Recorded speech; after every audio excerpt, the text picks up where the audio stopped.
তাকে বীজ বলা হতে পারে, তাকে বেশ্যা বলা হতে পারে, এগুলো মানে জল ভাতের মতো ব্যাপার হয়ে গেছে আজকাল। তো সেই নিরাপত্তা কোথায়? মানসিক রোগে মেয়েরা ছেলেদের থেকে বেশি ভুগছে, কোথাও কোথাও বলছে দ্বিগুণ, কোথাও কোথাও বলছে 3। 1993 সালে তরুণীদের মধ্যে আত্মক্ষতির হার 3 গুণ বেড়েছে। 10-15 বছর পর সেটা হয়তো 4 গুণ, 5 গুণ, 6 গুণ বেড়ে যেতে পারে। সেই কারণগুলো নিয়ে এখন আলোচনা হবে এবং তার পরবর্তীকালে সেখানে ওই সমস্যাগুলো থেকে বেরিয়ে আসার সমাধান কি, আজকে সেটা নিয়ে আলোচনা হবে। উপনিষদের শিক্ষা অনুযায়ী আত্মা যেখানে, মানে মানুষের অন্তঃসত্ত্বা যেখানে সত্য রূপে প্রকাশ পেতে পারে না বা পায় না, সেখানে দুঃখ অনিবার্য। সমাজের, পরিবেশের, তার ফ্যামিলির দোষ তো রয়েছে, আশেপাশে মানুষজনের দোষ অবশ্যই রয়েছে, আমি অস্বীকার করছি না, বারবার বলছি, কিন্তু দোষ তারও রয়েছে। সে নিজেও সেখান থেকে বেরোতে চায় না। প্রমাণ দেখতে চান? একটা প্রমাণ দেখিয়ে দিচ্ছি আমার চ্যানেলে গিয়ে। উপনিষদ বলে যে দুঃখ বাইরে কোথাও নেই, দুঃখ বাইরে থেকে জন্মায় না, দুঃখ জন্মায় আত্মবিস্মৃতি থেকে। এটা উপনিষদের শিক্ষা, আমার শিক্ষা নয়, আমার বক্তব্য নয় এটা। আত্মবিস্মৃতি বলতে মানসিক রোগ, এই সংক্রান্ত বিষয়ে এখনো পর্যন্ত আমার কাছে প্রচুর ব্যক্তি অ্যাপ্রোচ করেছেন এবং আমি সেই বিষয়গুলো নিয়ে আলোচনা করেছি। তাদের মধ্যে অনেক অনেক অনেক ব্যক্তি এখনো পর্যন্ত উপকৃত হয়েছেন, কিন্তু মূল বিষয় অন্য জায়গাতে। আচ্ছা, এই বিষয়গুলো নিয়ে আপনারা অনেকে আমার সঙ্গে কনসাল্ট করেছেন, আপনারা জানেন নিশ্চয়ই সেই বিষয়গুলো। দু একটা ভিডিও এই বিষয় নিয়ে আপলোড করা হয়েছিল, কিন্তু সেটা আজকে মূল বিষয় নয়। মূল বিষয় হচ্ছে অন্য জায়গায়। কোন জায়গায় না, আমি বেসিক্যালি আমাকে যে প্রশ্নগুলো হোয়াটসঅ্যাপে করে রাখেন, তারপরে তারা যে কনসালটেশন সেশন বুক করেন, তো ওই যে হোয়াটসঅ্যাপে যে সমস্ত প্রশ্নগুলো বা ইমেলে আমাকে যে প্রশ্নগুলো আসে, আমি সেই প্রশ্নগুলো আজকে অ্যাসেস করছিলাম এবং বোঝার চেষ্টা করছিলাম যে এই যে মানসিক রোগ সংক্রান্ত প্রশ্নগুলো আমার কাছে আসছে, এইগুলো ছেলেদের থেকে কতটা আসছে এবং মেয়েদের থেকে কতটা আসছে। এবং চমকে যাওয়ার মতো তথ্য আমার সামনে এলো। দেখা গেল যে ধরুন 100টা প্রশ্ন আমার কাছে রয়েছে, তো ধরে নেওয়া যাক ওই 100টা প্রশ্নের মধ্যে প্রায় 30-35টা শুধুমাত্র ছেলেদের এবং বাকি ওই 65-70টা প্রশ্ন মেয়েদের। অর্থাৎ দেখা যাচ্ছে যে মানসিক রোগে, এটা আমার নিজস্ব ব্যক্তিগত পরিসংখ্যান থেকে বলছি, দেখা যাচ্ছে যে মানসিক রোগে ছেলেদের থেকে মেয়েরা বেশি ভুগছে। অর্থাৎ এতটা বেশি এই নয় যে ডবলের থেকেও বেশি, অর্থাৎ 3 ভাগের 2 ভাগ সেখানে মেয়েরা রয়েছে যারা মানসিক রোগে ভুগছেন এবং মাত্র 1 ভাগ রয়েছে ছেলেরা। যদি আপনি গুগলে সার্চ করতে চান এই বিষয়গুলো নিয়ে, পরবর্তীকালে আমি সার্চ করলাম যে আমি যে পরিসংখ্যানটা দেখছি মাত্র কয়েকজন ব্যক্তি, মানে 200-300 জন ব্যক্তিকে নিয়ে, এটা তো ঠিক নাও হতে পারে। তো আমি যার জন্য পরবর্তীকালে গুগলে গিয়ে সার্চ করি, আপনারাও সার্চ করে দেখতে পারেন যে মানসিক রোগে ছেলেদের থেকে মেয়েরা কি বেশি ভুগছে। তো দেখবেন গুগল স্ট্রেট কার্ড আপনাকে বলে দিচ্ছে হ্যাঁ, মানসিক রোগে মেয়েরা ছেলেদের থেকে বেশি ভুগছে। কোথাও কোথাও বলছে দ্বিগুণ, কোথাও কোথাও বলছে 3 গুণ। একটা আমি যেটা খুঁজেছিলাম তার একটা স্ক্রিনশট আপনারা এখন দেখতে পাচ্ছেন এখানে, আপনারা নিজেরাও খুঁজে নিতে পারেন, প্রচুর আছে। কিন্তু এই সমস্ত তথ্যগুলো আমি বলবো না, আমি আপনাকে স্ট্রেট কাট যেখান থেকে তথ্য দেব সেটা হচ্ছে মেন্টাল হেলথ ফাউন্ডেশন ইউনাইটেড কিংডমের। তো দেখুন সেখানকার পরিসংখ্যান কি বলছে বা সেখানকার রিসার্চ কি বলছে। এই লিঙ্কটা আমি আমার এই ভিডিও ডেসক্রিপশন দিয়ে দেবো। যদি এই বিষয়ে ডিটেলস আপনারা জানতে চান, তাহলে এই যে আর্টিকেলটা এখন আমি আলোচনা করছি, এই আর্টিকেলটা গিয়ে আপনারা পড়েও দেখে নিতে পারেন। তো সংক্ষেপে এখন একবার বলে দিচ্ছি কি বলছে এখানে। নারী ও মেয়েদের মানসিক স্বাস্থ্য সম্পর্কে পরিসংখ্যান। নারী ও মেয়েদের মানসিক স্বাস্থ্যের উপর আমাদের 2017 সালের প্রতিবেদন অনুসারে আজ পুরুষদের তুলনায় মহিলাদের সাধারণ মানসিক স্বাস্থ্য সমস্যা পড়ার সম্ভাবনা 3 গুণ বেশি। যেটা আমার ক্ষেত্রে ঘটেছে সেটা এদের ক্ষেত্রে ঘটেছে। 1993 সালে তার সম্ভাবনা ছিল দ্বিগুণ, অর্থাৎ আস্তে আস্তে বাড়ছে। কিছুদিন পর 10-15 বছর পর গিয়ে হয়তো এটা 4 গুণ হয়ে যেতে পারে। 1993 সালে তরুণীদের মধ্যে আত্মক্ষতির হার 3 গুণ বেড়েছে, চিন্তার বিষয়। এবং তারপরে কি বলছে, তরুণীদের মধ্যে পুরুষদের তুলনায় তরুণীদের পোস্ট ট্রমাটিক স্ট্রেস ডিসঅর্ডার আক্রান্ত হওয়ার সম্ভাবনা 3 গুণ বেশি। সব জায়গাতেই 3 গুণ এবং বাড়ছে আস্তে আস্তে। এটা অন্য যে কোনো দলের তুলনায় তরুণীদের উদ্বেগজনিত অবস্থার অভিজ্ঞতা বেশি হয়। এই যে আর্টিকেলটা আমি এখানে পড়ে শোনালাম, এর লিঙ্ক আমি আমার এই ভিডিও ডেসক্রিপশনে দিয়ে দেবো, গিয়ে পুরো আর্টিকেলটা আপনারা পড়ে নিতে পারেন বা সার্চ করে দেখে নিতে পারেন। কারণ পুরো দেশ দুনিয়াতে আজকাল এটাই ঘটছে, চারিদিকে এইগুলোই নিয়ে রিসার্চ চলছে, এই মানসিক সমস্যা। এবং দেখা যাচ্ছে যে এই মানসিক সমস্যাতে ছেলেদের তুলনায় মেয়েরা এখনো পর্যন্ত 3 গুণ এগিয়ে। এবং যে হারে বাড়তে চলেছে 10-15 বছর পর সেটা হয়তো 4 গুণ, 5 গুণ, 6 গুণ বেড়ে যেতে পারে। চিন্তার বিষয়। কিন্তু প্রশ্নটা হচ্ছে এটাই, যেটা হচ্ছে কিভাবে, কেন হচ্ছে এটা, এর পিছনে আসল কারণ কি, সেই কারণগুলো নিয়ে এখন আলোচনা হবে এবং তার পরবর্তীকালে সেখানে ওই সমস্যাগুলো থেকে বেরিয়ে আসার সমাধান কি, আজকে সেটা নিয়ে আলোচনা হবে। কারণের দিক থেকে যদি আলোচনা করতে চাই, মানে এই ঘটনাগুলো কেন ঘটছে, তাহলে দুজনকে দায়ী করতে হবে। এক হচ্ছে সমাজ এবং এই সমস্ত মহিলাদেরকে নিজেদেরকে, দুজনে এর জন্য দায়ী। সমাজ এরকম ভাবে, এখানে কিরকম ভাবে দায়ী না, সমাজ মেয়েদের মধ্যে একটা এরকম টাইপের চিন্তা ভাবনা জোরপূর্বক চাপিয়ে দিয়েছে যে তাকে ভালো মেয়ে হতে হবে, তাকে তাকে একজন ভালো ওয়াইফ হতে হবে, রাইট? এবং তার পরিবারের সমস্ত মানে কি বলবো প্রেস্টিজ, তার পরিবারের সমস্ত রকম দায়ী দায়িত্ব তার মাথার উপর রয়েছে। এবং বেসিক্যালি কোথায় রয়েছে? তার মাথার উপরেও নেই, রয়েছে তার যৌনাঙ্গে। যার জন্যে তাদের মধ্যে, মানে এই সমস্ত মেয়েদের মধ্যে, আজকালকার এই সমস্ত মেয়েদের মধ্যে এই যে মানসিক রোগের প্রবণতা, এটা দিনকে দিন বেড়ে চলেছে। এবং এই প্রবণতাটা বেসিক্যালি এখন দেখা যাচ্ছে সেটা হচ্ছে মহিলারা যখন বয়ঃসন্ধিকালে পৌঁছাচ্ছেন। বয়ঃসন্ধিকাল বলতে যখন তারা কৈশোর থেকে আস্তে আস্তে যৌবনে পা রাখছেন, রাইট? সেই সময়ে তাদের মধ্যে এই সমস্ত জিনিসগুলো চাপিয়ে দেওয়া হচ্ছে। তাকে ভালো পড়াশোনা করতে হবে, তাকে ভালো রান্না করতে হবে, তাকে ভালো ঘর গোছাতে হবে, তার পরিবারের সমস্ত রকম প্রেস্টিজ তার মধ্যে রয়েছে। তার যদি কোনো রকম চালচলনে কোনো রকম কিছু হয়ে যায়, সমাজের কেউ যদি আঙুল তুলে দেয়, ব্যাস সে তো গেলই, সঙ্গে তার পুরো পরিবারও গেল। তো এই সমস্ত কারণগুলো তার জন্য দায়ী। মানুষকে যদি একাধিক পরিচয়ের সঙ্গে বাঁচতে হয়, এরকম ধরনের একাধিক পরিচয়, একই মানুষ কিন্তু একাধিক পরিচয়, একাধিক দায়িত্ব, তাহলে তো তার অন্তঃসত্ত্বার মানে তাসের ঘরের মতো ভেঙে পড়বে। আর সেইটাই ভেঙে পড়ছে আস্তে আস্তে। এবার সমাজ বলবে এইটাই যে মেয়েদের কি স্বাধীনতা দেওয়া হচ্ছে না? দেওয়া হচ্ছে তো, দিনকে দিন মেয়েদের স্বাধীনতার পরিমাণ তো বেড়েই যাচ্ছে। হ্যাঁ, স্বাধীনতা দেওয়া হচ্ছে, কিন্তু নিরাপত্তা কোথায়? তার তো নিরাপত্তা নেই। তার কাছে ভয় রয়েছে তার যৌনতা নিয়ে, তার যৌন হয়রানির ভয় রয়েছে। তাকে যে কোনো সময় যেরকম ভাবে জাজ করা হয়ে যেতে পারে, যে কোনো রকম ভাবে তাকে বিচ বলা হতে পারে, তাকে বেশ্যা বলা হতে পারে। এগুলো মানে জল ভাতের মতো ব্যাপার হয়ে গেছে আজকাল। তো সেই নিরাপত্তা কোথায়? স্বাধীনতা তো দিচ্ছে সমাজ প্রত্যেক দিন, আস্তে আস্তে স্বাধীনতার পরিমাণ বেড়ে যাচ্ছে, কিন্তু নিরাপত্তা নেই। সেই কারণের জন্য কিন্তু মেয়েদের মনের মধ্যে এই চাপ সৃষ্টি হচ্ছে এবং এই চাপের জন্যই তারা মানসিক রোগে আক্রান্ত হয়ে পড়ছে। এবার এই সমাজের মধ্যে তার ফ্যামিলিও রয়েছে। তার ফ্যামিলি তাকে কি শেখাচ্ছে? অনুভব করতে, তার আবেগকে বেশি প্রাধান্য দেওয়া হচ্ছে। বাকিদের মতো নয়, অর্জুন হয়ে প্রকৃত গীতার বাস্তব অর্থ বুঝে বাস্তব জীবনে প্রয়োগ করে জীবনকে উন্নত করতে চান? মেম্বারশিপ নিয়ে এখনই জয়েন করুন বাস্তব জীবনে গীতা। মেম্বারশিপ নেওয়ার জন্য জয়েন বাটনে ক্লিক করুন। তার আবেগকে বেশি প্রাধান্য দেওয়া হচ্ছে, তার বিবেক, তার বুদ্ধি, তার চেতনাকে বিন্দুমাত্র পাত্তা দেওয়া হচ্ছে না। এবার আবেগ, এটা তো শারীরিক বিষয়, এটা তো প্রাকৃতিক বিষয়, এটা তো হরমোনজনিত বিষয়। তো ক্ষণে ক্ষণে সেটা পরিবর্তিত হচ্ছে। আবেগ, সেটাকে সে ধরতে পারছে না, ধরার কথাও নয়, কেউ ধরতে পারবে না, ছেলেরাও ধরতে পারবে না। যার জন্য আমি বহুবার আমার ভিডিওতে বলতে থাকি যে আবেগকে প্রাধান্য দিলে চলবে না। প্রাধান্য দিতে হবে জ্ঞানকে, প্রাধান্য দিতে হবে বোধকে, বুদ্ধিকে, চৈতন্যকে, কনসিয়াসনেসকে। কেন?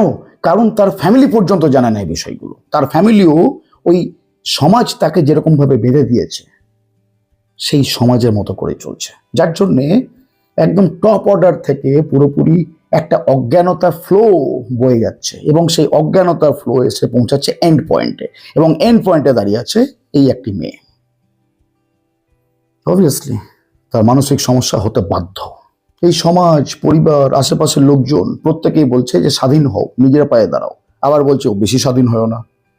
বলছে যে কথা বলতে শেখো মানুষের সাথে। আবার বলছে বেশি কথা বলো না।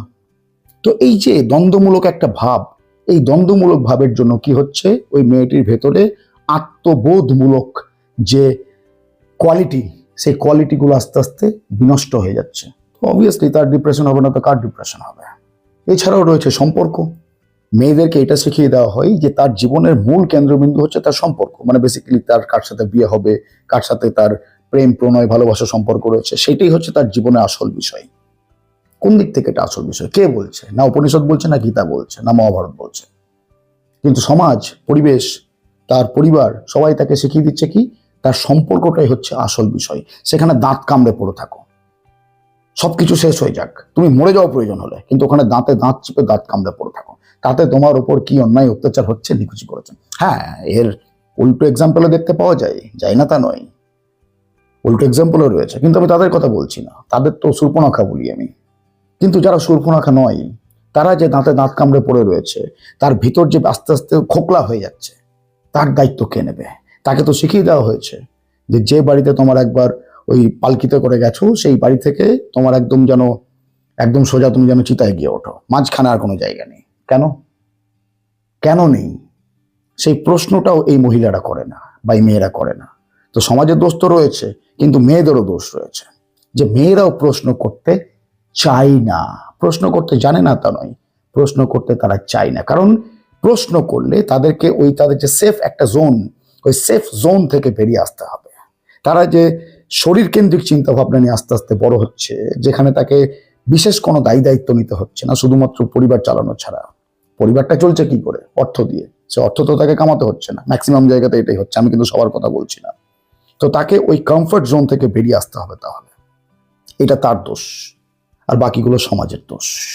উপনিষদের শিক্ষা অনুযায়ী আত্মা যেখানে, মানে মানুষের অন্তঃসত্ত্বা যেখানে সত্যরূপে প্রকাশ পেতে পারে না বা পায় না, সেখানে দুঃখ অনিবার্য। তো এই যে আত্মা, এই যে আমি, এই বিষয়গুলো তাদেরকে কে শেখাবে? জীব কি, জীবন কি, আত্মা কি, সত্য কি, এই বিষয়গুলো তো অন্তর্মুখী শিক্ষা, কিন্তু আজকে তো চারিদিকে বহির্মুখী শিক্ষা। তো সেই বহির্মুখী শিক্ষা থেকে সেই মেয়েগুলো সরে এসে অন্তর্মুখী শিক্ষার দিকে যাচ্ছে না কেন? সমাজ, পরিবেশ, তার ফ্যামিলি, মানলাম তাকে ভুল পথে চালনা করছে, কিন্তু সে নিজে থেকে চাইছে না কেন? তার অন্তঃসত্ত্বাকে সে প্রশ্ন করছে না কেন? এই প্রশ্নগুলো সে খুঁজছে না কেন? উল্টো দিকে সে কি করছে? তার শরীর চর্চা, তার রূপচর্চা, তার টিপ, তার মুখের মেকআপ, কত মেকআপ দিয়ে চালাবে? কত গর্ত আর কত দাগ ছোপ মেকআপ দিয়ে ঢাকা সম্ভব? মেকআপ দিয়ে ঢাকলে দু চারটে বাইরের লোক দেখতে পাবে না, কিন্তু ভেতরে তো পুরো খোকলা। তো সেই যে খোকলা ভাবটা, সেইটা প্রশ্ন সে করছে না কেন? এটা তার দোষ।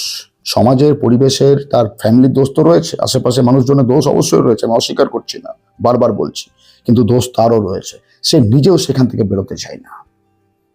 কাউকে বন্দি করে রাখা হয়েছে, তো সেই ব্যক্তিকে যারা বন্দি করে রেখেছে তাদের দোষ নিঃসন্দেহে, কিন্তু যে বন্দি অবস্থায় পড়ে রয়েছে সেও তো মুক্ত হতে চাইছে না, সুতরাং সমানভাবে সেও তো দোষী। কোথায় এইগুলো নেই? প্রমাণ দেখতে চান? একটা প্রমাণ দেখে দিচ্ছি, আমার চ্যানেলেরই স্ট্যাটিস্টিক্স দেখে দিচ্ছি। তো এখানে ব্যাকগ্রাউন্ডে দেখতে পাওয়া যাচ্ছে, তো দেখতে পাচ্ছেন এখানে যে আমার ভিডিও যারা দেখে সেখানে স্ত্রী এবং পুরুষের অনুপাত কতটা। দেখুন এখানেও প্রমাণিত হয়ে যাচ্ছে, এখানেও সেই 3 ভাগের 2 ভাগ ছেলে এবং 1 ভাগ মাত্র মেয়ে। তারা বাকিরা কোথায় রয়েছে? বাকিরা রয়েছে ব্লগিং, বাকিরা রয়েছে ইনস্টাগ্রামে, বাকিরা রয়েছে শরীর চর্চা করতে। কারণ তাদের সাবকনসিয়াস মাইন্ডের মধ্যে এটা ঢুকে গেছে যে আমি তো মেয়ে, আমার পরিশ্রম করা প্রয়োজন নেই, আমার কাজ করা প্রয়োজন নেই, আমার সত্য জানার প্রয়োজন নেই, আমি তো শুধু ও মা গো কি কিউট, সো কিউট, এই সমস্ত করবো, যে সমস্ত ট্রেন্ডিং ইনস্টাগ্রামে রিলস গুলো চলছে সেগুলো করব, কখনো জলের মধ্যে হলুদ ঢালবো, পিছনে তার নিচে একটা ক্যামেরা লাগিয়ে দেবো, সেই তার ফ্ল্যাশ লাইটটা জ্বলে উঠবে, টিংটি টিংটি টিংটি টিংটি, এই সমস্ত হবে। আরো আজকাল কি সব বেরিয়েছে, ওই যে মাথার টুপি না কি অমুক কিছু, কান ঢাকা এমনি করে টিপে দিচ্ছে আর কানগুলো দাঁড়িয়ে যাচ্ছে পেঁচাক পেঁচাক করে, এই সমস্ত করে বেড়াবো। ও মা কি কিউট। সেও তো গভীরে যেতে চায় না, সে মহিলা পরে, বাট জীবনধারী জীব আগে। তো জীবনধারী জীব যেহেতু আগে, তো সে না জানে জীব, না জানে জীবন, না জানে সত্য, না জানে ব্রহ্ম, না জানে আত্মা, জানে শুধুমাত্র প্রকৃতি আর শরীরকে। চলবে কিভাবে তাহলে? তো তার মানসিক রোগ হবে না তো কার মানসিক রোগ হবে? উপনিষদ বলে যে দুঃখ বাইরে কোথাও নেই, দুঃখ বাইরে থেকে জন্মায় না, দুঃখ জন্মায় আত্মবিস্মৃতি থেকে। এটা উপনিষদের শিক্ষা, আমার শিক্ষা নয়, আমার বক্তব্য নয় এটা। আত্মবিস্মৃতি বলতে নিজেকে সে ভুলে গেছে, সে শরীরকে চেনে শুধুমাত্র, সে প্রকৃতিকে চেনে শুধুমাত্র, আত্মাকে, ব্রহ্মকে, সত্যকে, জীবনকে সে ভুলে গেছে। এবং সে মনে করার চেষ্টা পর্যন্ত করছে না, সে শেখার চেষ্টা পর্যন্ত করছে না। এখনই আপনাকে দেখালাম যে আমার মতো এই সমস্ত চ্যানেলগুলোতে মহিলাদের কেন সংখ্যা কম। পরিণতি কি হচ্ছে? তারা যতদিন পর্যন্ত কৈশোর অবস্থায় রয়েছে ততদিন তো বাবার কোলে পিঠে, মায়ের কোলে পিঠে, বা দাদার কোলে পিঠে, বা ভাইদের কোলে পিঠে চেপে মানুষ হয়ে যাচ্ছে। কোনো অসুবিধাই নেই, সমস্ত বাচ্চারাই সেরকম ভাবে হয়, স্ত্রী পুরুষ নির্বিশেষে, ছেলে মেয়ে নির্বিশেষে।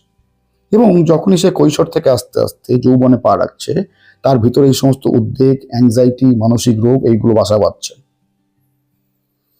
ফলে কি হচ্ছে, অধিকাংশ জায়গাতে আজকাল শুধুমাত্র কলকাতা, দিল্লি, মুম্বাই শহরের মতো নয়, মফস্বল, গ্রামগঞ্জ পর্যন্ত এলাকাতে মেয়েরা বেশি বেশি নেশাগ্রস্ত হয়ে যাচ্ছে। চারিদিকে তারা নেশার দিকে ছুটে বেড়াচ্ছে, বিভিন্ন রকম নেশা জাতীয় দ্রব্য তারা সেবন করে বসে রয়েছে। আপনি হয়তো জানেনও না, কিন্তু ঘটছে এটা। একটু বাইরে বেরুন, রাস্তাঘাটে চোখ কান খুলুন, সব বুঝতে পারবেন। একটা মেয়ে বাড়িতে সুন্দরভাবে সে অ্যাক্টিংও করে যাচ্ছে, কিন্তু আলটিমেটলি দেখা যাচ্ছে সে কিছুদিন পর পর কোথাও একটা গিয়ে নেশা করে চলে আসছে, কেউ জানতে পর্যন্ত পারছে না। আমি এটা বলছি না যে ওই সমস্ত জায়গায় যাওয়া অন্যায়, আমার মধ্যে মধ্যযুগীয় চিন্তা ভাবনা নেই, কারেক্ট। কিন্তু আমি কি বলতে চাইছি, আমি বলতে চাইছি যে এই বিষয়গুলোর প্রতি আসক্তিগ্রস্ত হয়ে যাওয়া, ওটাকেই তো বলছে উপনিষদ আত্মবিস্মৃতি। যাক সেই সমস্ত জায়গায়, এগুলো এনজয়মেন্টের জায়গা, এগুলো রিফ্রেশমেন্টের জায়গা। আমিও যাই মাঝে মাঝে, আমাকে দেখতে পেতে পারেন যে কোনো জায়গায়, হয়তো দেখা হয়ে যেতে পারে আপনার সাথে আমার, ঘাবড়ে যাবেন না। আমি ওখানে নেশা করতে বা ওখানে আসক্তগ্রস্ত নই আমি ওই বিষয়গুলোর প্রতি। তো আমি এটাই বলছি যে এরা ওইখানে আসক্তগ্রস্ত হয়ে যাচ্ছে, 2-4 ঘন্টার জন্য সবকিছু ভুলে যাচ্ছে, ভালো লাগছে। তো আমার প্রশ্ন হচ্ছে, 2-4 ঘন্টার জন্য ভুলে লাভটা কি হচ্ছে? লাভটা তো কিছুই হচ্ছে না, বরং ওই 2-4 ঘন্টা সে আরো পিছিয়ে যাচ্ছে, সত্য থেকে আরো পিছিয়ে গেল সে। অর্থাৎ তার ভিতরে মানসিক রোগ আরো বেশি বাসা বেড়ে উঠলো তখন। আমি ছেলে মেয়ে নির্বিশেষের কথা বলছি, কারেক্ট। এবার এই বিষয়গুলো নিয়ে তাকে জাজ করা হচ্ছে, এটা সমাজের দোষ। ছেলেরা ওখানে যাচ্ছে কিন্তু তাদেরকে জাজ করা হচ্ছে না, কিন্তু মেয়েদেরকে জাজ করা হচ্ছে। ছেলেদের ক্ষেত্রে কি বলা হয়, জীবনের সমস্যাগুলো দূর করার জন্য যদি পার্সোনাল কনসালটেশন নিতে চান তাহলে হোয়াটসঅ্যাপে যোগাযোগ করতে পারেন এই নম্বরে। ছেলেদের ক্ষেত্রে কি বলা হয়, ছেলে তো ঠিক আছে, নেশা করবে না তো কি করবে, আর ঠিক আছে, কোনো চাপ নেই।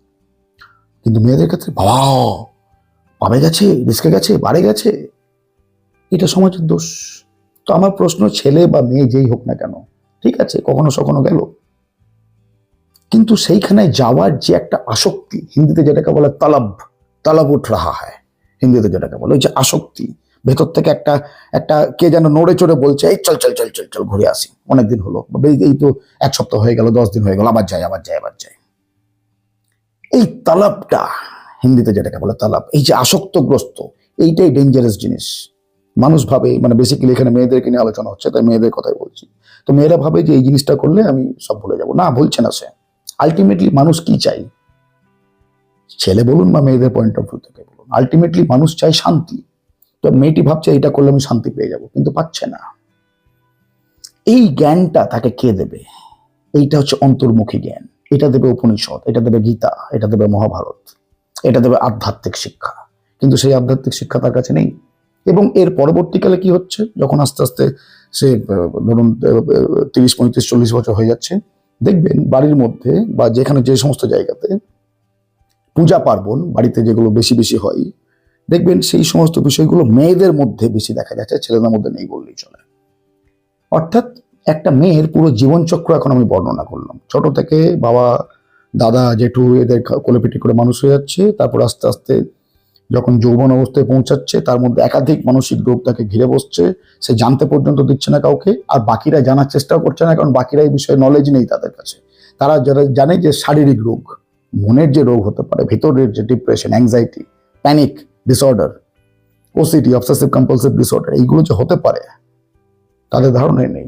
তো মেয়েটি ছোট থেকে তো বাবা, দাদা, জেঠু কোলে পিঠে চেপে মানুষ হয়ে গেল, বড় যখন যৌবন অবস্থায় পৌঁছালো, তার মধ্যে একাধিক মানসিক রোগ তাকে ঘিরে রাখছে, চোখের জল ফেলে ফেলে লুকিয়ে লুকিয়ে সব, কিন্তু বালিশে আর বাথরুমে। তার যৌবন পেরিয়ে গেল, এবং আলটিমেটলি সে যখন একটা পরিপক্ক অবস্থায় গিয়ে পৌঁছাচ্ছে, তখন সে ওই মূর্তি পুজো করতে শুরু করে দিচ্ছে, এবং সেখানে পুরোপুরি ডুবে যাচ্ছে। ওখানে গিয়ে আবার একটা মানসিক রোগ, অবসেসিভ কম্পালসিভ ডিসঅর্ডার। এই কারণের জন্য ছেলেদের থেকে মেয়েদের মানসিক রোগ বেশি, কারণ মেয়েদেরকে বলা হচ্ছে, শিখিয়ে দেওয়া হয়েছে যে তাদের আবেগ আর তাদের শরীরটাই আসল জিনিস, যেটা পুরোটাই প্রাকৃতিক বিষয়। আবেগ বলুন আর শরীর বলুন, পুরোটাই প্রাকৃতিক বিষয়। ব্রহ্ম সত্য তাদের কাছে জ্ঞান নেই, এবং যেখানে জ্ঞান পাওয়া যাচ্ছে সেখানে তাদের পাত্তা নেই। তারা কি করছে? তারা ব্লগিং করে বেড়াচ্ছে, তারা ইনস্টাগ্রাম করে বেড়াচ্ছে, তারা রূপচর্চা করে বেড়াচ্ছে, তারা শরীর চর্চা করে বেড়াচ্ছে। কোন শরীরের মানে তার শরীরে কোন জায়গাটা উঁচু আর নিচু সেইগুলো মাপতেই তারা ব্যস্ত, এবং সেই উঁচু জায়গাগুলোকে কি করে ভর্তি করবে, কখনো সিলিকন দিয়ে বা কোনো কিছু প্যাড ফ্যাড দিয়ে, সেসব নিয়ে তারা ব্যস্ত। রং করতে ব্যস্ত চারিদিকে, ঠোঁটে, কপালে, মুখে, চোখে, বডিতে, আর লোম তুলতে ব্যস্ত, শরীর নিয়ে ব্যস্ত। এই কারণের জন্য, ঠিক এই কারণের জন্য 70% মেয়েরা মানসিক রোগের শিকার, আর সেখানে ছেলেদের মাত্র 30%। এই যে এতক্ষণ আসক্তি নিয়ে আলোচনা করছি, ভগবদ্গীতা স্ট্রেট কাট বলে দেয় যে আসক্তি থেকে কামনা জন্মায়, এবং যখন তার কামনা ভেঙে যায়, কামনা তো ভাঙবেই, প্রাকৃতিক বিষয়, তো কামনা যখন ভেঙে যায়, সেই কামনা থেকে তার মধ্যে ক্রোধ উৎপন্ন হয়, রাগ, এবং সেই রাগ থেকে বুদ্ধিবিনাশ, বিভ্রান্তি, এবং আলটিমেটলি পতন। গেল, সম্পূর্ণ গেল। ভগবদ্গীতার শিক্ষা, আমার নয় এটা। এই শিক্ষাগুলো তাদের মধ্যে কোথায়? তাদেরকে যদি বলতেও চান, আপনি যদি শেখাতেও চান, তাদের দোষ কোথায় এবারে সেটা বলছি। তাদের দোষ নিয়ে আলোচনা হলো, সমাজের দোষ নিয়ে আলোচনা হলো, তাদের আরো একটা দোষ রয়েছে। আমি আমার বাস্তব অভিজ্ঞতা থেকে বলছি। এই ভগবদ্গীতা বা উপনিষদের জ্ঞানগুলো তাদেরকে যদি একটু বোঝাতেও চান, আমি আবার বলছি, মানে আমার বাস্তব অভিজ্ঞতা থেকে, তারা আপনার ঘাড়ে আর মাথায় পা রেখে দৌড়াবে। ঘাড়ে আর মাথায় পা রাখা মানে প্রথমে ঘাড়ে পা রাখবে আপনার, তারপর মাথায়, দৌড়ে পালিয়ে গেল, মানে কাইন্ড অফ উড়ে চলে গেল। সত্যের বিমুখ তারা। কোনটা তাদের পছন্দ? তাদের পছন্দ হচ্ছে চাকচিক্যতা। কোন ছেলেটা বেশি আকর্ষক, কোন ছেলেটা তাকে হাসাচ্ছে, ভালো করে বুঝুন, হাসাচ্ছে, বাহ কি সুন্দর ক্যারেক্টার ছেলেটার, কি সুন্দর পার্সোনালিটি, এ তো ব্যাপক হাসাতে পারে, তাদের চক্করে গিয়ে ফেসে যাচ্ছে। আর এই সমস্ত ছেলেগুলো বেশি ক্ষেত্রে কি হয়, তাদের মধ্যে কোনো জ্ঞান নেই, তারা সাধারণত কোনো বিগ্রহ হওয়া অলাদ বড়লোকের, এবং কখনো কখনো তাদের হয়তো দু একটা পুলিশ কেসও রয়েছে, তাদের সঙ্গে মেলামেশা করে মানে নিজের জীবনে 12টা বাজিয়ে দিচ্ছে। কত যে মেয়ে রয়েছে বাজারঘাটে, তাকিয়ে দেখুন, ডিভোর্সের সংখ্যা বেড়ে যাচ্ছে, তাদের ডিভোর্স হয়ে গেছে, কারোর একবার, কারো দুবার, তারপরেও তারা এই সমস্ত ছেলেগুলো চক্করে পড়ে রয়েছে, তাদের সঙ্গে গিয়ে নেশা ভাঙ করছে, কখনো পাবে, কখনো ডিস্কোতে দেখা যাচ্ছে, তাদেরকে নেশা করিয়ে তাদের মানে কি বলবো আর, শারীরিক যত রকম হয় সব শুষে নেওয়া হচ্ছে, তারপরে চা খেয়ে ফেলা, কোপটে ফেলার মতো ফেলে দেওয়া হচ্ছে, এই সমস্ত হচ্ছে। এবার মেয়েটা কি ভাবছে, ছেলেটার কি পার্সোনালিটি, আহা কি সুন্দর হাসাতে পারে, চুলটা কি সুন্দর শাহরুখ খানের মতো, হাঁটা চলা কিরকম টাইপের, ব্যাপক, মাঝে মাঝে চুলটা ঠিক করে, একটু একটু নায়ক নায়ক ভাব রয়েছে। এই যে বাইরের চাকচিক্যতা, এই বাইরের চাকচিক্যতার মধ্যে থেকে মানে ওইগুলোর মধ্যে তারা ফোকাস দিতে গিয়ে আসল যে বিষয়, সেই বিষয় থেকে তারা সরে আসছে। সমাজ তাকে আটকাচ্ছে, মানলাম, কিন্তু সে নিজেও তো যেতে চাইছে না। ওই যে বললাম, ভগবদ্গীতা বা উপনিষদ এদেরকে একটু শেখাতে যান বা বোঝাতে যান, ঘাড়ে মাথায় পা রেখে দৌড়াবে একদম, এবং হতে পারে যে আপনার সঙ্গে যোগাযোগই বন্ধ করে দেবে তারপরে। এটা হচ্ছে তাদের দোষ। চিন্তার বিষয়, প্রচন্ড চিন্তার বিষয়। আর আপনি যদি একজন কন্যা সন্তানের মাতা বা পিতা হন, তাহলে চিন্তার বিষয় আপনার জন্য আরো বেশি। আপনি হয়তো বুঝতেও পারবেন না যে আপনার পিঠ পিছনে কি চলছে, কিন্তু যখন আপনি দেখতে পাবেন, যখন আপনার সামনে আসবে, আর কিছু বাকি থাকবে না, তখন সব শেষ, ফিনিশ আলটিমেটলি। তাহলে করণীয় কি? এখন থেকেই, আজকে থেকে, রাইট নাও, এখন থেকে একদম তাকে জোরপূর্বক ভগবদ্গীতা এবং উপনিষদের অধ্যয়ন করতে শুরু করান। বিরক্ত হবে, কিন্তু আপনাকে ছাড়লে চলবে না, জোরপূর্বক। বাস্তব জীবনে গীতাতে আমি এই বিষয়গুলোই শেখাই। যারা বাস্তব জীবনে গীতার মেম্বার্স, তারা খুব ভালো করে জানে বিষয়গুলো। এবং শুধু বাস্তব জীবনে গীতা নয়, আমি আবার নতুন একটা সেশন স্টার্ট করেছি, ক্লাব কেকে যোগ অ্যান্ড দীক্ষা। যোগ অ্যান্ড দীক্ষা, আমরা যোগ বলতে কি বুঝি, ওই যোগ ব্যায়াম, আর দীক্ষা বলতে কি বুঝি, কোনো মন্ত্র আওড়ানো, তাও শেষ বয়সে গিয়ে একদম চুলদারি পেকে যাবে, চামড়া জড়ো হয়ে যাবে, তখন একদম না। যোগ মানে যেখান থেকে আমি বিয়োগ প্রাপ্ত হয়েছি সেইখানে গিয়ে পুনরায় যুক্ত হওয়া, সেটা যোগ। এবং দীক্ষা কি? সেই বিষয়ে আভ্যন্তরীণ জ্ঞান। কি মনে হচ্ছে শুনে, যেটা 2-4 দিন করলে হয়ে যাবে? It's a life long process. জীবনধারী জীব, তার মধ্যে জীবনের জ্ঞানই যদি না থাকে, তাহলে সে কিরকম জীবনধারী জীব? সে তো একটা ওই কি বলবো, একটা প্রাকৃতিক জীব হয়ে গেল। প্রকৃতির বিষয়বস্তু, আবেগ, মন, ভালো লাগা, খারাপ লাগা, এইগুলো নিয়ে সে চলছে। আসলে গভীরে কি রয়েছে, একদম গভীরে, সেখানে যাও তার বিন্দুমাত্র চার চেষ্টা নেই। সো সেই চেষ্টাটা আপনাকে ভিতর থেকে জাগাতে হবে যদি আপনি পিতামাতা হন। কিন্তু আলটিমেটলি আজকাল ম্যাক্সিমাম লোকে কি করছে, ওই বাচ্চা বাচ্চা মেয়েগুলোকে বা ছেলেগুলোকে নিয়ে, তাদের ছোট্ট একটা বাচ্চা হয়েছে হয়তো, তখন থেকে তাদের ব্লগিং স্টার্ট হয়ে যাচ্ছে। আমার মেয়ে এখন খাচ্ছে, আমার মেয়ে এখন পড়ছে, আমার মেয়ে এখন ঘুমাচ্ছে, দেখো কি সুন্দর কিউট কিউট ছেলে আমার, কি সুন্দর কিউট কিউট মেয়ে আমার, এই মেয়েটার কথা শুনে আমি পাগল হয়ে যাই, এই আমার এই বাচ্চাটা আমাকে এরকম এরকম করে হাসায়, এরকম এরকম করে, এই সমস্ত নিয়ে ব্লগিং হচ্ছে। এবার ওই ছেলেটি বা মেয়েটি যখন আস্তে আস্তে বড় হচ্ছে বা একটুখানি আস্তে আস্তে স্কুলে পড়াশোনা করতে শুরু করছে, আজকালকার তো ক্লাস 1-2 থেকেই বাচ্চারা সমস্ত সোশ্যাল মিডিয়া শিখে গেছে, তো তারপরে সে কি করছে, সে তার মায়ের বা বাবার ওই ব্লগিং চ্যানেলটা দেখছে এবং বুঝতে পারছে বা অ্যানালাইজ করছে যে ছোট থেকে তাকে কিরকম ভাবে আতুপুতু ভাবে মানুষ করা হয়েছে, আলতো ভাবে। তো সে ভালো করে বুঝে গেছে, তার মাইন্ডে এটা স্টোর হয়ে গেছে কি না, আমি যদি কিছু বলি আমার বাবা মাকে চাপ দিলেই করে দেবে। আর বাবা মার এসে আমার কাছে কি বলছে, কি করবো কৌশিক স্যার, একটি মাত্র ছেলে আমার, একটি মাত্র মেয়ে আমার, তাই করে দিয়েছি। ঠিক আছে, করে দিন, পরে ভুগতে হবে। কর্ম যেমন ফল তেমন হবে। আবার এটা আমার শিক্ষা নয়, এটা ভগবদ গীতার শিক্ষা।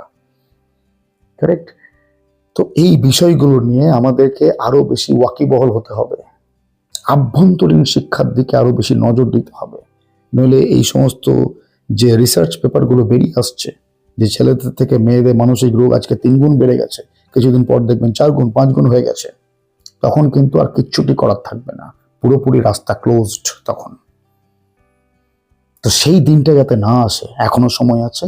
এখন থেকেই আমাদেরকে এই বিষয়গুলো আমাদের মা বোনেদের মধ্যে বা বাড়ির মেয়েদের মধ্যে আরো বেশি করে ভরতে হবে। তাদেরকে ওই সামাজিক শিক্ষা থেকে বের করে নিয়ে এসে তাদেরকে আসল আভ্যন্তরীণ অন্তর্মুখী জ্ঞান সেই দিকে পরিচালনা করতে হবে, তবেই যদি কিছু হয়। নাহলে অবস্থা এর থেকে আরো ডেঞ্জারাস হতে চলেছে। বাকিদের মতো নয়, অর্জুন হয়ে প্রকৃত গীতার বাস্তব অর্থ বুঝে বাস্তব জীবনে প্রয়োগ করে জীবনকে উন্নত করতে চান? মেম্বারশিপ নিয়ে এখনই জয়েন করুন বাস্তব জীবনে গীতা। মেম্বারশিপ নেওয়ার জন্য জয়েন বাটনে ক্লিক করুন।